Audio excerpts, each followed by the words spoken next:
क्रांतिकारी महापुरुषों को नमन करते हुए आज के बामसेर के 31वें मध्य प्रदेश राज्य अधिवेशन की अध्यक्षता कर रहे मान्यवर मूल निवासी नायक वामन मेश्राम साहब, राष्ट्रीय अध्यक्ष बामसेर एवं भारत मुक्ति मोर्चा,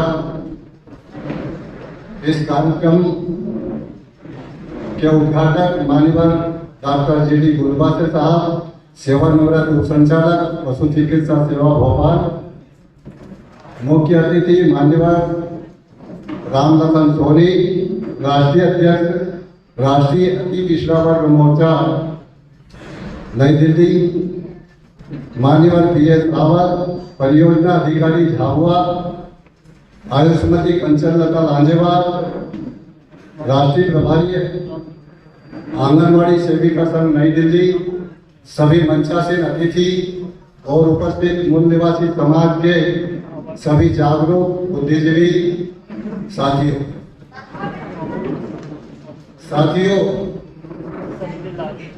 जो विषय चर्चा के लिए रखा गया है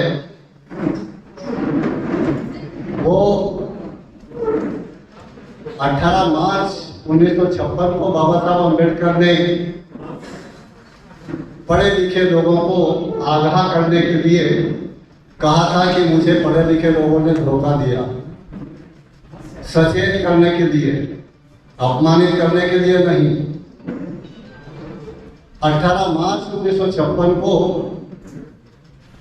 बाबा साहब अम्बेडकर ने जो कहा था, आज 66 साल के बाद फिर वामन मेश्राम साहब ने इस विषय को पढ़े लिखे लोगों को जगाने के लिए रखा है। बाबा साहब अम्बेडकर ने इतना ही नहीं कहा था कि मुझे पढ़े लिखे लोगों ने धोखा दिया, आगे और भी कहा था कि ये सिर्फ और सिर्फ अपनी तोन बनाने में लगे हुए हैं। वो समाज के बहुसंख्यक जो लोग हैं, जो आज भी विभिन्न तरह की जेलर की जिंदगी जी रहे हैं, उनके लिए काम करने के लिए तैयार नहीं है। आगे कहा था उन्होंने, ये अपने बर्बादी के रास्तों पर जा रहे हैं। शायद हमारे लोगों को इसकी जानकारी नहीं है कि बाबा साहब ने सिर्फ इतना ही कहा कि मुझे पढ़े लिखे लोगों ने धोखा दिया। अपनी बर्बादी के रास्ते पर जा रहे हैं। तथाकथित संविधान लागू होने के आज 72-73 साल हो गए और जिस संविधान के माध्यम से जो मूल निवासी समाज तमाम प्रकार के संवैधानिक अधिकारों से, शिक्षा से, नौकरी से, पदोन्नति से, राजनीति से, यहाँ तक कि आज हम यह माइक पे आकर के सभा सम्मेलन में हमारे विचारों की अभिव्यक्ति कर सकते थे, वो अभिव्यक्ति करने की आजादी भी नहीं थी। उसको बाबा साहब अम्बेडकर ने हमको आर्टिकल 19 के तहत मौलिक अधिकार दिया।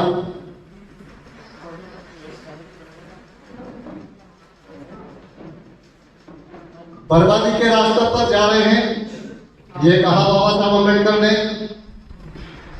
आज जो समाज का पढ़ा लिखा, मैं सिर्फ एक उदाहरण दूंगा, मैं जो समाज का पढ़ा लिखा अधिकारी कर्मचारी, वो पढ़ा लिखा था, वो साधन संपन्न है, क्योंकि प्रति माह उसको 1 तारीख को वेतन मिल जाता है। साधन संपन्न वो कर्मचारी संविधान और कानून का जानकार है। संविधान में रिजर्वेशन प्रमोशन का प्रावधान था, तभी जाकर के उसको रिजर्वेशन और प्रमोशन लागू हुआ और अमल में लाया गया, जिसके प्रदेश स्तर के अजाज, अपास, आकाश और भी हमारे तमाम प्रकार के विभागीय कर्मचारी संगठन हैं। ऐसे लोग अपना मिला हुआ अधिकार नहीं बचा पाए। मैं 2003 में उसी की बदौलत प्रिंसिपल बना था हायर सेकेंडरी स्कूल का। रिजर्वेशन प्रमोशन का जो एक्ट बना 2002, उसी की बदौलत में 2003 में प्रिंसिपल बना था। वो मिला हुआ अधिकार 2016 में छीन लिया हमसे। किन लोगों का अधिकार? पढ़े लिखे, साधन संपन्न, नियम और संविधान के जानकार और जिनके प्रदेश स्तर के संगठन। अब ऐसे पढ़े लिखे लोगों का संवैधानिक अधिकार माननीय राष्ट्रीय अध्यक्ष और मूल निवासी नायक हमारे बीच में आ चुके हैं। मैं आज बामसेठ मध्य प्रदेश के 31वें राज्य अधिवेशन में उनका हार्दिक अभिनंदन करता हूं। तो साथियों, वो पढ़े लिखे लोग अपने उस अधिकार को पदोन्नति में आरक्षण को बचाने के लिए उन्होंने बड़ी बड़ी सभी सभा सम्मेलनों में करोड़ों रुपए खर्च किए और 2016 से लगा करके अभी तक उन्होंने उस अधिकार के लिए सुप्रीम कोर्ट में करोड़ों रुपए खर्च किए। उसके बाद भी वो बचा नहीं पाए। अभी भी वो अटका हुआ है, क्योंकि जो जबलपुर हाईकोर्ट में वो अधिकार नहीं बचा पाए और सुप्रीम कोर्ट में हम लड़ रहे हैं।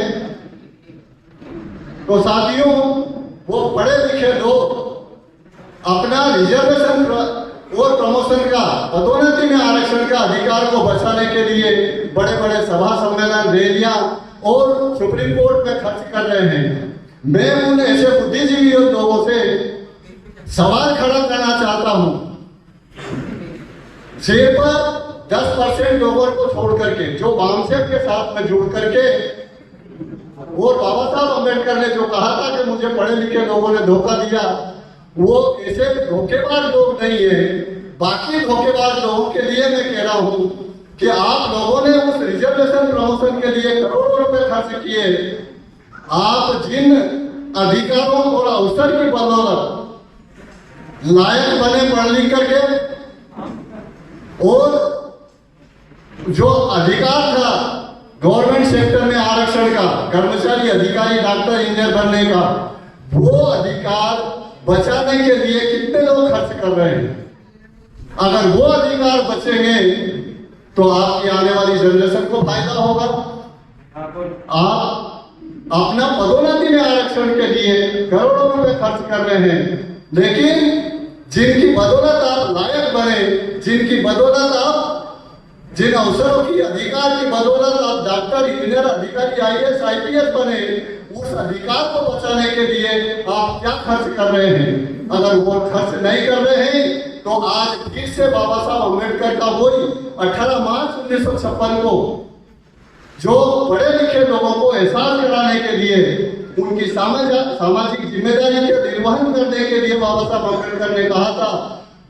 आज 66 साल के बाद माननीय वामन मेश्राम साहब ने वही सब्जेक्ट आप लोगों को आगाह करने के लिए रखा है कि अब जाग जाओ, अब जाग जाओ। और मैं आप लोगों को, साथियों, बाबा साहब ने और भी बहुत कुछ कहा था कि ये कार्यों में यहां तक लेके आया हूं, ये किसी भी स्थिति में पीछे नहीं जाना चाहिए।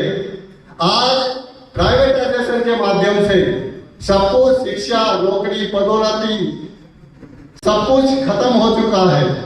आज बड़े पैमाने पर हमारे हाईली क्वालिफाइड बच्चे किस स्थिति में जी रहे हैं, उनका हमारा दुश्मन हमारे विरोध में इस्तेमाल कर रहा है और हमको पता नहीं है, और आज भी हम जागने के लिए तैयार नहीं है।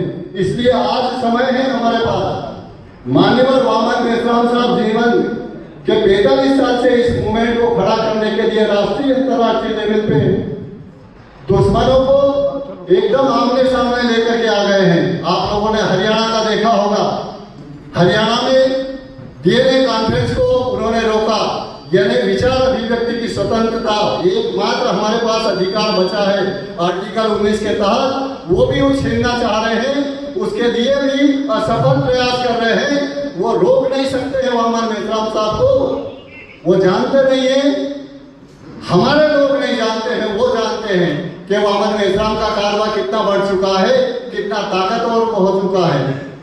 और वैसे ही अभी 31 21 अगस्त को उत्तर प्रदेश में उन्होंने वामन मेश्राम साहब का प्रोग्राम नहीं होने दिया और सभी ब्राह्मण आगे आ गए, शासन में, प्रशासन में, सामाजिक संगठनों में, उनके धार्मिक संगठनों के लोग। तो साथियों, ये अभी वर्तमान में आप लोग ये जो बाबा साहब अम्बेडकर ने 18 मार्च 1956 को कहा था और 14 अक्टूबर 1956 को बाबा साहब अम्बेडकर ने 6 लाख लोगों को नागपुर की दीक्षा भूमि में एक नया रास्ता दिखाया था। उन्होंने धम्म दीक्षा दिलवा करके सबसे पहले 1950 में आपको अधिकार संपन्न किया। 1950 से पहले आपको बोलने की भी आजादी नहीं थी, शिक्षा के, नौकरी के, पदोन्नति के सब अधिकार दिए और 7 साल के बाद 6 लाख लोगों को नागपुर की दीक्षा भूमि में बाबा साहब ने एक नया रास्ता, धम्म दीक्षा के माध्यम से नया रास्ता दिखाया था। उन 6 लाख लोगों में से बाबा साहब के परिनिर्वाण के बाद अगर 6 लोग उस कारवा को आगे ले जाते तो आज वही बुद्धकालीन भारत, नालंदा, तक्षशिला, विक्रमशिला, मौर्य साम्राज्य, वो आज प्रतिस्थापित हो गया होता। लेकिन उन 6 लाख लोगों में से एक व्यक्ति भी आगे नहीं आया। दुश्मनों ने उन 6 लाख लोगों को सबको दलाल और साम दाम दंड भेद की नीतियां अपना करके उनको खत्म कर दिया। आज वामन मेश्राम साहब 65 साल की उम्र में इस कारवा को, इस मूल निवासी समाज को, जो हमारे महापुरुषों ने कल्पना की थी शासनकर्ता जमात बनाने की, वो शासनकर्ता जमात बनाने के लिए रात दिन लगे हुए हैं और आगाह कर रहे हैं। आप ठीक से संभाल लो, समझ लो, वामन मेश्राम साहब को पहचान लो। वामन मेश्राम के बाद जिस तरीके से बाबा साहब अम्बेडकर के बाद कोई समाज को आगे लेने वाला, ले जाने वाला, नेतृत्व करने वाला नहीं मिला, वामन मेश्राम के बाद सभी सामाजिक समूह को साथ में लेकर के और दुश्मनों के हर षड्यंत्र का पर्दाफाश करने वाला नेतृत्व आपको मिलने वाला नहीं है। समझ जाओ, हजारों पीढ़ियों का भविष्य दांव पे लगा हुआ है। आप इस कारवा को, बामसेर को, वामन मेश्राम साहब के कारवा को आगे ले जाने के लिए, समझने के लिए अपनी सोच विकसित करेंगे। इसी आशा विश्वास के साथ मैं अपनी बात यही समाप्त करता हूँ। आप लोगों ने मेरा ध्यान से सुना, इसके लिए आभार, धन्यवाद। जय मंगला की जय जोहार। धन्यवाद।